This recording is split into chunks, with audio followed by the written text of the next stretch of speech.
Hello. Stick with us. Welcome back to another video yet again. Sit back as we dive through Stoicism. Introduction. There is a dangerous comfort in inherited belief. A comfort so deep that questioning it feels like betrayal. But philosophy has never been about comfort. It has been about clarity. And clarity demands that we examine even the most sacred narratives with disciplined reason. If a doctrine presents itself as divine logic, then it must withstand logical scrutiny. If a god claims justice, then justice must appear coherent. Today we do not mock, we do not rage, we analyze, because truth does not fear examination, only control does. 1. The spectacle of the hailstones.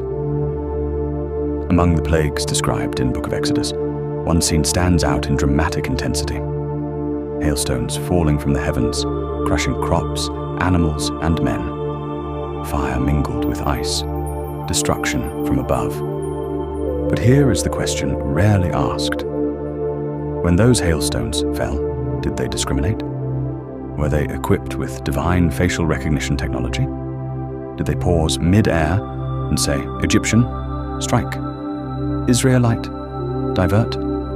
Or did gravity operate as gravity always does? 2. The geography of suffering. The Israelite slaves were not living in insulated palaces. They were not shielded behind fortified walls. They were laborers, exposed, exhausted, already burdened. If hail the size of stone fell from the sky, who would be more vulnerable?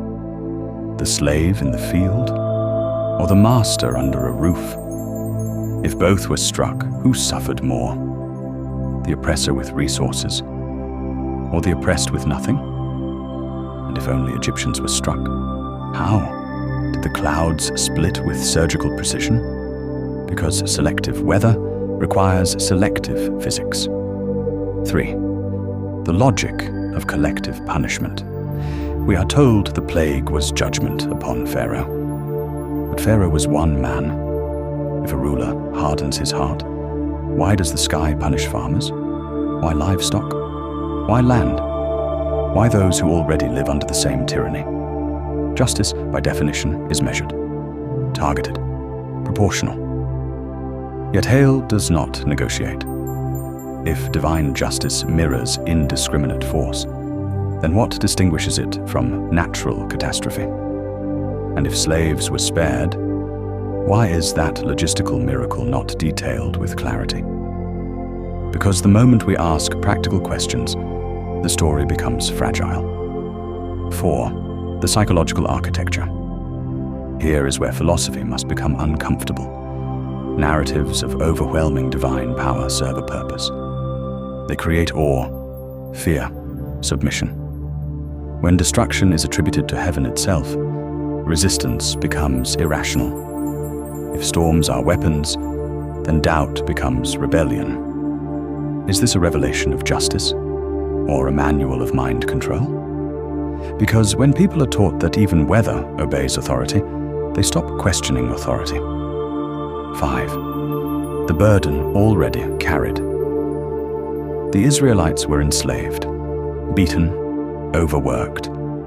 Now imagine hail tearing through the sky. Even if they were spared physically, were their fields spared? Their food supply? Their fragile means of survival? If the land is destroyed, everyone starves. So again we ask, who suffered most? The empire with reserves, or the slave with dependency?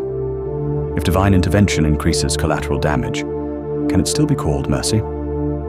6. The silence of practical explanation. Notice something subtle.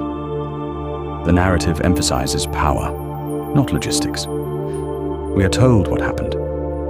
We are not told how justice differentiated itself from randomness. Because the more details you examine, the more the myth must rely on acceptance rather than reasoning. And doctrine survives not through questions, but through discouraging them. Conclusion. A question for the soul. If hail fell from heaven as punishment for a ruler's pride, and if the oppressed stood beneath the same sky, then ask yourself honestly, is this the architecture of perfect justice, or the storytelling of unquestioned authority? And if your belief requires you not to ask that question, what exactly are you protecting? Truth or tradition? Don't forget to leave a comment below and subscribe to the channel.